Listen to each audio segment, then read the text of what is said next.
हे हा हाडाचा कार्यक्रम आहे. तो हाडाचा नेता आहे. म्हणजे त्यांनी किती कामं केली किती नाही केली हा विश्लेषणाचा भाग होऊ शकतो, परंतु सचिन भाऊ हे लोकांमध्ये मिसळतात, त्यांना भेटतात आणि त्यांच्या संपर्कात असतात. या मताला कोणी नाही म्हणणार नाही की सचिन भाऊ अहिर विरुद्ध आदित्य ठाकरेचा सामना होण्याची शक्यता आहे येणाऱ्या काळामध्ये आणि फार तगडा असा संघर्ष या ठिकाणी होईल. असं आहे की सचिन भाऊ अहिर हे मूळचे काँग्रेसी आहे तर त्यांनाही किती दुःख झालं असेल. राज ठाकरे साहेबांचे 6 नगरसेवक तुम्ही आपल्याकडे बोलून घेतले, तुम्हाला गरज नसताना.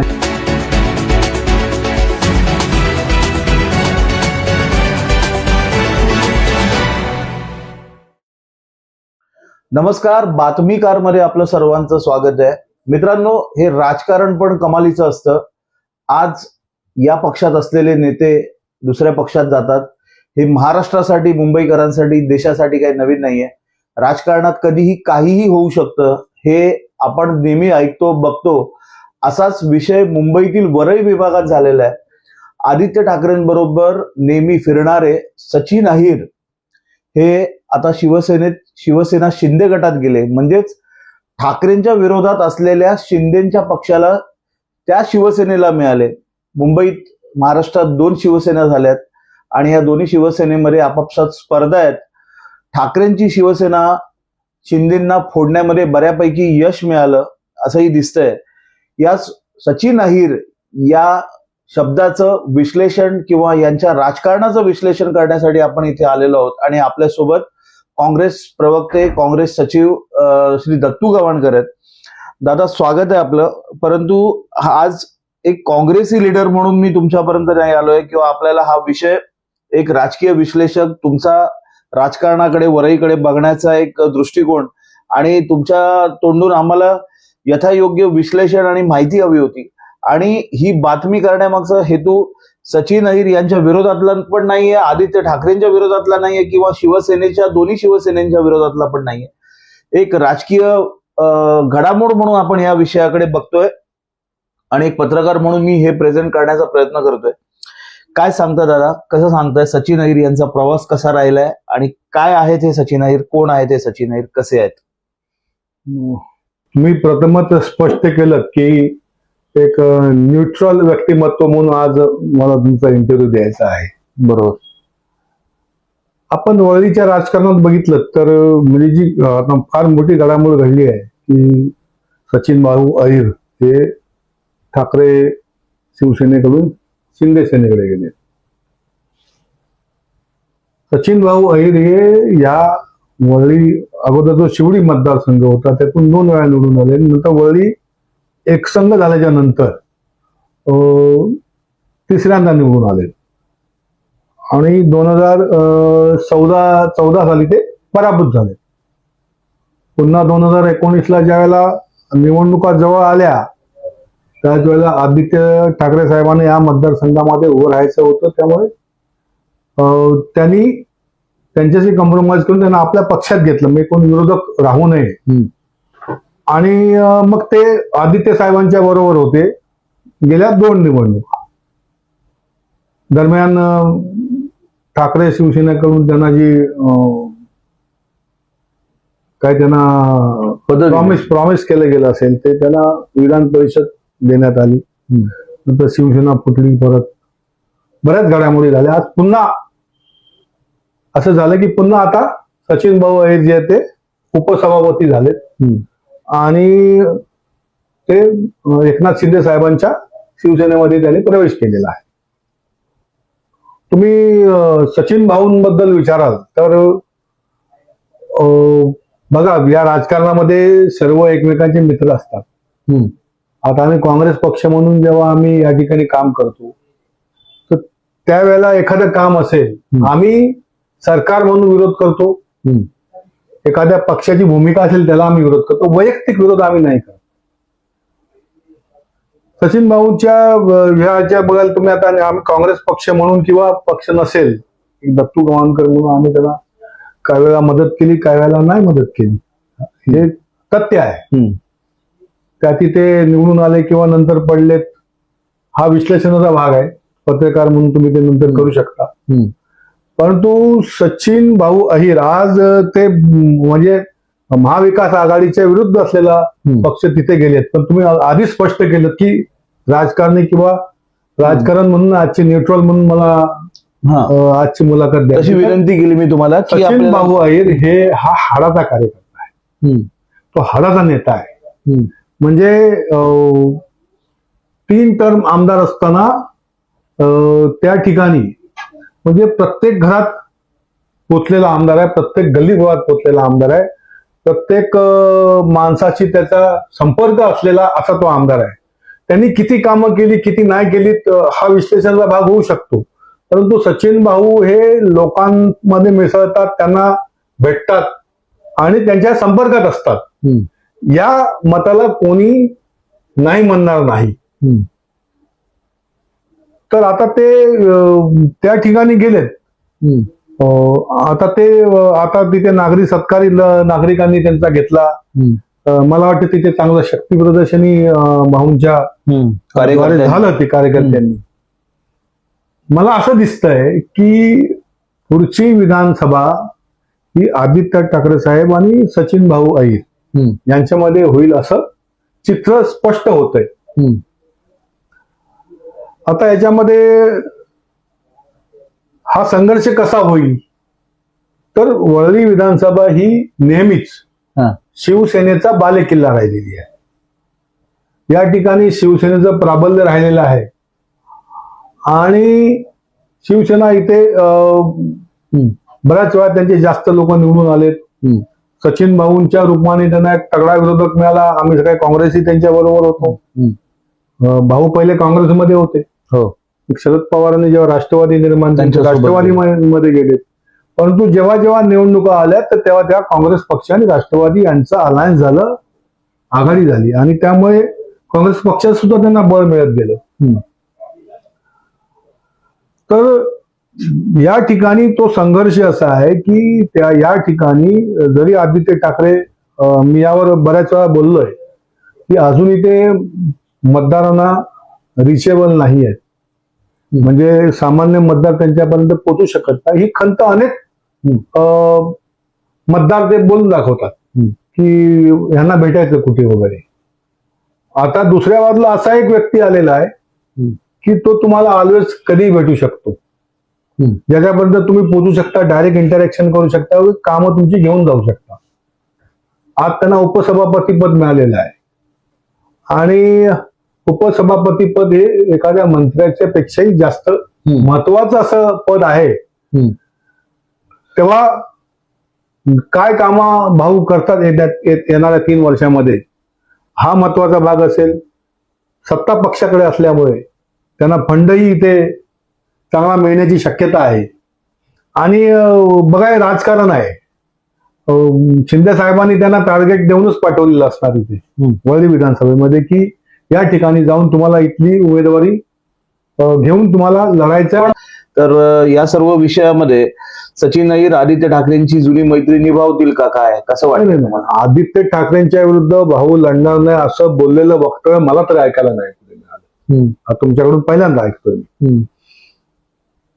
ते असं म्हणाले की मी कोणाच्या विरुद्ध काही बोलणार नाही आणि शिंदे साहेबांनी जर मला सांगितलं वरळी विधानसभेतून लढायचं आहे तर मी नक्की लढेन. हे सचिन भाऊंचं वक्तव्य मी पाहिलेलं आहे. तेव्हा आजच्या घडीला ते राजकारणामध्ये पुढे काय होतं कोणी सांगू शकत नाही. पण आजच्या घडीला असं दिसतंय की सचिन भाऊ अहिर विरुद्ध आदित्य ठाकरेचा सामना होण्याची शक्यता आहे येणाऱ्या काळामध्ये आणि फार तगडा असा संघर्ष या ठिकाणी होईल. आणि तुमच्या माहितीसाठी सांगतो की महाविकास आघाडी, महायुती, काँग्रेस पक्षाचा मतदार कुठल्या बाजूला असेल तो विजयी होईल. ओके. आणि दुसरं, महाविकास आघाडी राहते की नाही राहते म्हणजे हा राजकीय विषय बोलत नाही. भविष्यामध्ये काही होऊ शकतं. मागच्याला नव्हती. त्या जर काँग्रेस पक्षाचा जो उमेदवार इथे असेल तर ही तिरंगी लढत होऊ शकते. आणि मग ते पक्षीय बलाबल मतदारांचा कल कुठे असतो याच्यावर सर्व ते गणित अवलंबून राहतील की यामध्ये कोण जिंकतो. आणि फार म्हणजे इंटरेस्टिंग अशी लढाई या मतदारसंघामध्ये होणार पण आहे. आपण जर दादा आपण जर म्हटलं तर सचिन भाऊंचा प्रवास असा आहे की ज्या वेळेला ते राष्ट्रवादीत असायचे त्यावेळेला शरद पवारांबरोबर नेहमी दिसायचे सातत्याने, मंत्री असताना देखील. त्यानंतर आदित्य ठाकरेंबरोबर सतत फिरताना दिसायचे. आणि आता असंही म्हटलं जातंय की आता ते शिंदे साहेबांबरोबर दिसतील. तर सचिन भाऊ हे पक्ष नेतृत्वाला नेहमी धरून किंवा त्यांच्यासोबत फिरत असताना नेहमी जाणवले आतापर्यंत. पण या विषयामध्ये सचिन भाऊ हे शिफ्ट होत गेलेत, राष्ट्रवादी, शिवसेना, आता ही दुसरी शिवसेना. तर हे सचिन भाऊंसाठी अशा पद्धतीने पक्ष बदल करणं हे त्यांच्या राजकीय करिअरच्या दृष्टीने किंवा आपण कसं काय पाहता ह्याच्याकडे? असं आहे की सचिन भाऊ अहिर हे मूळचे काँग्रेसी आहेत. शरद पवार साहेब त्यांनी राष्ट्रवादी निर्माण केली म्हणून त्या ठिकाणी ते गेले. नंतर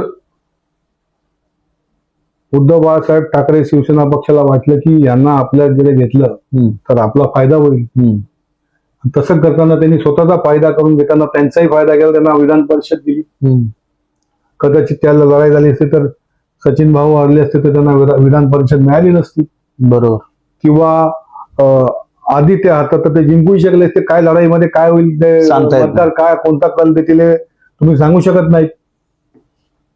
तर त्या ठिकाणी आता म्हणजे मी कोणाच्या विरुद्ध बोलत नाहीये, पण आता काही लोक जे गाळा काढतायत ना, मला ते एवढंच सांगायचंय की ज्या वेळेला शरद पवारांचा ब्ल्यू आयड बॉय ज्याला 7 मंत्रीपद पवार साहेबांनी दिली आणि त्याला मिनिस्ट्री दिली, त्यांना आमदार बनवलं, त्यांच्या पाठीशी ते नेहमी उभे राहिले, असा त्यांचा ब्ल्यू आयड बॉय जेव्हा तुम्ही घेतलात तुमच्याकडे तेव्हा शरद पवारांना किती दुःख झालं असेल. मग तोही विचार करायला पाहिजे ना. आज जर एखादा व्यक्ती तुमच्याकडून निघून दुसरीकडे जातो तर तुम्हाला दुःख होतं. तर त्याला तुम्ही एखाद्याकडनं घेता तर त्यांनाही किती दुःख झालं असेल. राज ठाकरे साहेबांचे 6 नगरसेवक तुम्ही आपल्याकडे फोडून घेतले तुम्हाला गरज नसतानाही, पण त्यांनाही दुःख झालं असेल. हे राजकारण आहे, मी त्यात जास्त जात नाही. परंतु जे गळा काढतात त्यांना मी सांगतोय राजकारण आहे, यात हे होत असतं. उद्या सत्तेचा ताम्रपट कोण घेऊन आलेला नाहीये. आज भाजपाकडे सत्ता, उद्या काँग्रेसकडे येईल आणि शिवसेनाही असेल त्यात, हे होऊ शकतं.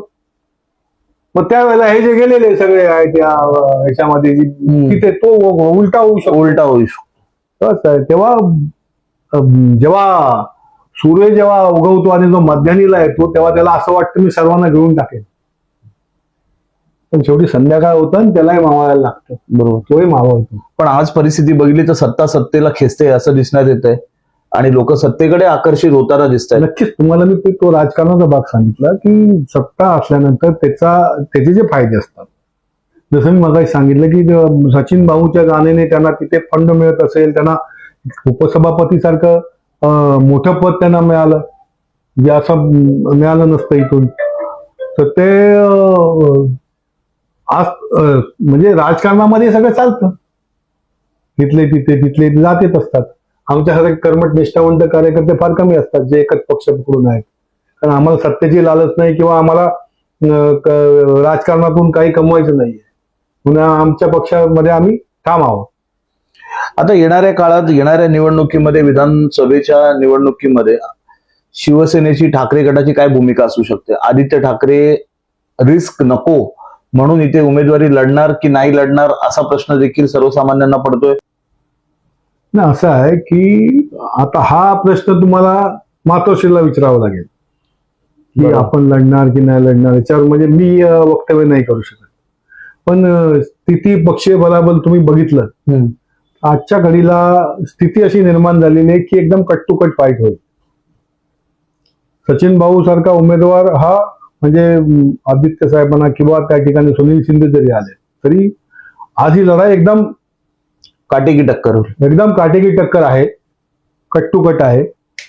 आणि त्याच्यामध्ये काँग्रेस पक्षाची भूमिका फार महत्वाची राहणार आहे. मी तुम्हाला पुन्हा आवर्जून सांगतो.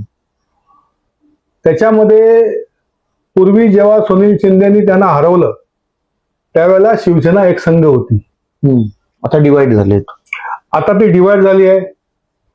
आणि तुम्ही बघाल तर सचिन भाऊ अहिर जे आहेत ते शिवसेनेमध्ये आल्याच्या नंतर त्यांचे काही कार्यकर्ते इथे झाले तर, परंतु त्या कालच्या त्या नागरी सत्कारामध्ये आपल्याला दिसलं असेल की ती सगळी त्यांची टीम पुन्हा त्यांच्या बरोबर दिसत होती, जुनी टीम. आणि त्यांनी ते जमा करायला सुरू केलं आता. आणि जेव्हा शिवसेना ज्या सुनील शिंदेच्या विरुद्ध ते हरलेत, जो सिम्बॉल त्यांच्या विरोधी उमेदवाराकडे होता तो सिम्बॉल आता सचिन भाऊंकडे आहे. तो एक फार मोठा फरक आहे. आणि हे जे फुटाफूट आहे त्याच्यामध्ये ह्या ठिकाणी दोन्ही शिवसेनेचं बलाबल बऱ्यापैकी आहे. सचिन भाऊंच्या इथे येण्याने त्याच्यामध्ये फार मोठा फरक झालेला आहे. दोघे एका 50-50% वर आलेले आहेत असं मला वाटतं. त्यात पुढे काय होईल हा एक भाग आहे. उमेदवार कोणी असो, वळीमध्ये लढत ही काटेकी टक्कर होणार आहे. काय वाटतं तुम्हाला, मातोश्री याबाबत काय विचार घेईल, काय डिसिजन घेईल? हा एक कुतूहल म्हणून एक प्रश्न विचारण्याचा प्रयत्न करतोय की ज्या पद्धतीने फुटाफूट झालेली आहे आणि आदित्य ठाकरेंना चारी बाजूने टार्गेट करण्याचा प्रयत्न अनेकदा विरोधी पक्ष करत असतो, हे पण दिसण्यात येतं.